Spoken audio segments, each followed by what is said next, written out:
पहली कहानी, महात्मा बुद्ध और भिखारी। एक बार महात्मा बुद्ध एक गांव में अपने शिष्यों सहित घने पेड़ की छांव के नीचे बैठते।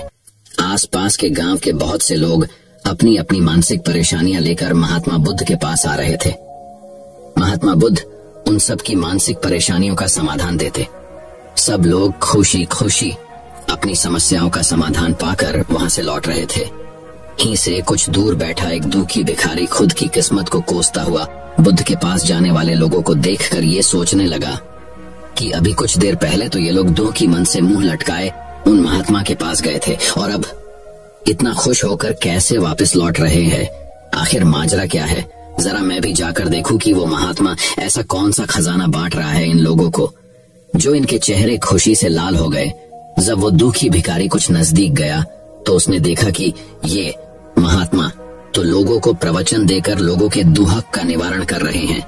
ये देखकर भिखारी के मन में भी तीव्र इच्छा हुई कि क्यों ना मैं भी अपना दुख इन महात्मा को बता दूं, मुझे भी अपने दुहक का समाधान अवश्य मिलेगा। बस फिर क्या था, समाधान पाने की लालसा लिए भिखारी महात्मा बुद्ध के सामने पनहुचा और हाथ जोड़कर प्रणाम करते हुए बोला, हे महात्मा बुद्ध, मैं भी लोगों की मदद करना चाहता हूँ।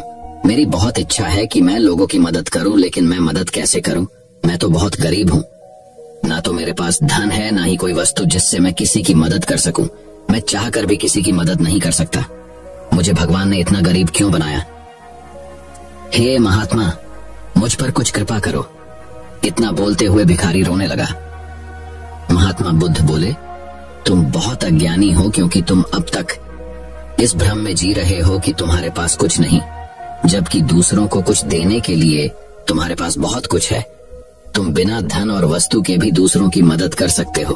तुम्हारे पास जुबान है जिससे तुम मीठे शब्द बोलकर किसी के दुखी चेहरे पर मुस्कान ला सकते हो। इन्हीं शब्दों की ताकत से तुम किसी के भी टूटते हौसलों को फिर से मजबूत कर सकते हो। इन्हीं शब्दों की ताकत से तुम किसी के भी मन में सकारात्मक विचारधारा के बीज बोकर उसको गलत रास्ते पर जाने से रोक सकते हो। तुम्हारे पास 2 हाथ है जिससे तुम किसी भी कमजोर और लाचार की मदद कर सकते हो। तुम्हारे पास 2 आंखें हैं जिससे तुम किसी अंधे को रास्ता दिखा सकते हो। तुम किसी के लिए दुआ कर सकते हो सकता है तुम्हारी दुआ से किसी के बिगड़े काम फिर से बन जाए। तुम किसी की अच्छी सेहत की कामना कर सकते हो, लेकिन अज्ञानतावश तुम अब तक इस बात को समझ नहीं पाए और इस भ्रम में अब तक जीते रहे कि तुम्हारे पास मदद करने के लिए कुछ नहीं। किसी की मदद करने के लिए धन और वस्तु का होना अनिवार्य नहीं है। बिना धन और वस्तु के भी हम कई प्रकार से लोगों की मदद कर सकते हैं। महात्मा बुद्ध के ज्ञान भरे इन सुंदर वचनों को सुन भिखारी के चेहरे पर मुस्कान आ गई और वो खुशी से झूमता हुआ वहां से चला गया। तो दोस्तों, इस कहानी से हमने क्या सीखा?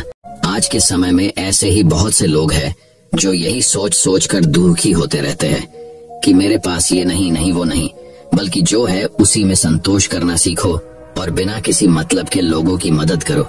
इन्हीं से आपको परम सुख की प्राप्ति होगी। चलिए बढ़ते हैं हमारी दूसरी कहानी की तरफ, भिक्षु का खजाना। एक बार एक राज्य के राजा ने अपने महल में एक बौद्ध भिक्षु को बुलाया। राजा ने भिक्षु से कहा, अगर आपसे मैं कुछ मांगूंगा तो क्या आप मुझे देंगे? बौद्ध भिक्षु ने कहा, जरूर, बताइए क्या चाहिए आपको? राजा ने कहा, क्या आप मुझे अपना ये भिक्षा पात्र दे सकते हैं? बौद्ध भिक्षु ने बिना कोई प्रश्न किए अपना भिक्षा पात्र राजा को दे दिया। अब सिर्फ तन पर कपड़े हो के अलावा सांसारिक वस्तु के नाम पर कुछ भी शेष नहीं था भिक्षु के पास। राजा ने बदले में बौद्ध भिक्षु को एक बद्धा सा सोने का कटोरा दे दिया जिसमें चारों तरह मोती जड्डे हुए थे। बौद्ध भिक्षु ने उस कटोरे को हाथ में लिया और जंगल में बनी अपनी कुटिया की तरफ चलने लगे। वे रास्ते से गुजर ही रहे थे कि एक चोर ने उनके हाथ में वो कीमती सोने का कटोरा देख लिया। चोर उस कटोरे को चुराने के मन से बौद्ध भिक्षु का पीछा करता रहा। बौद्ध भिक्षु ने महसूस कर दिया था कि एक चोर उनका पीछा कर रहा है। उन्होंने सोचा कि सोने के कटोरे की वजह से ये चोर उनकी मानसिक शांति को खराब कर सकता है और उस चोर को इस कटोरे को चुराने के लिए बहुत मेहनत भी करनी पड़ेगी, इसलिए ये कटोरा उस चोर को ही दे देना उचित होगा। फिर जब वो भिक्षु अपनी कुटिया के द्वार पर पहुंचे तो उस सोने के कटोरे को कुटिया के बाहर ही फेंककर अपनी कुटिया में चले गए। चोर एक पेड़ के पीछे छिपा ये सब कुछ देख रहा था। चोर ने जब देखा कि भिक्षु सोने का पात्र बाहर ही फेंककर कुटिया में चला गया तो उसने सोचा कि जरूर उस भिक्षु ने कुटिया में इससे भी ज्यादा बहुत सी बहुमूल्य वस्तुएं व धन छुपा कर रखे होंगे, इसीलिए वो इसे बाहर ही फेंक कर अंदर चला गया। यह सोचकर वो चोर कुटिया के अंदर जाने का प्रयास करता है।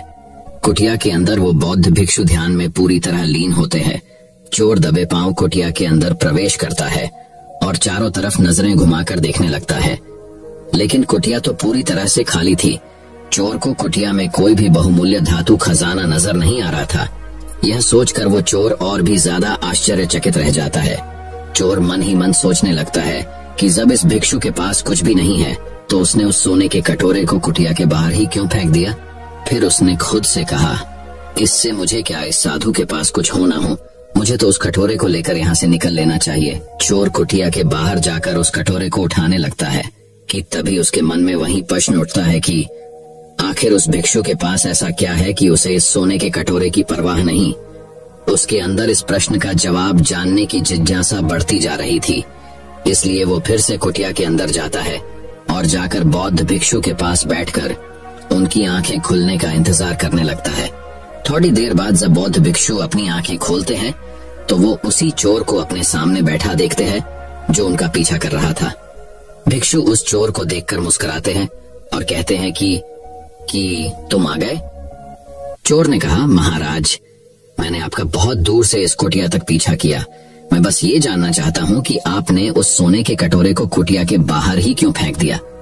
आखिर आपके पास ऐसा कौन सा धन है जो उस मोतियों से जड्ढे कीमती सोने के कटोरे से भी ज्यादा बहुमूल्य है। ये सुन वो बौद्ध भिक्षु मुस्कुराए और बोले, मेरे दोस्त, मेरे पास एक ऐसा खजाना है जिसे तुम देख नहीं सकते। चोर ने फिर से जिज्ञासा भरे मन से पूछा, क्या खजाना? ऐसा कौन सा खजाना है वो, मुझे बताओ। भिक्षु बोले, मेरे पास ध्यान का खजाना है जिसके सामने दुनिया की सारी दौलत भी फीकी है। यह सुन वो चोर बौद्ध भिक्षु के पैर पकड़ लेता है और कहता है, महाराज, हो सके तो मुझे माफ कर दें।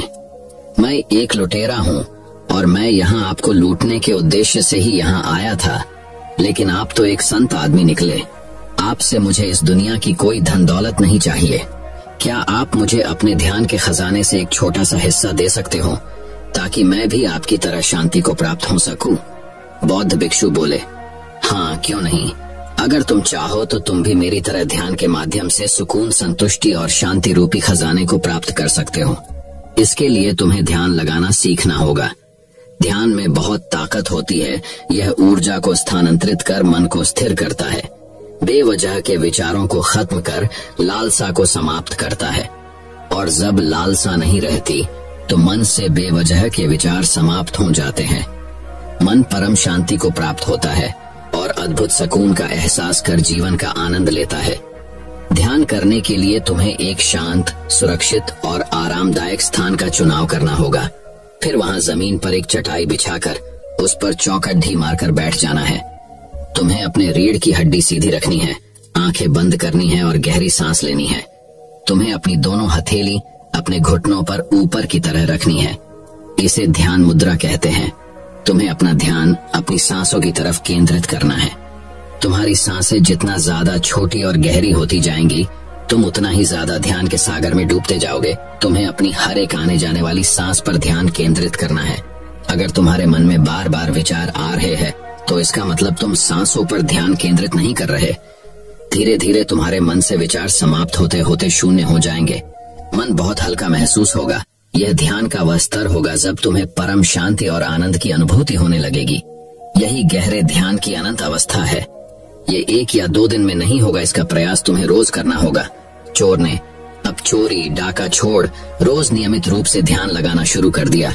कुछ ही दिनों में चोर को स्वयं में बहुत परिवर्तन नजर आया। उसे अपने अंदर सकारात्मक ऊर्जा का एहसास होने लगा।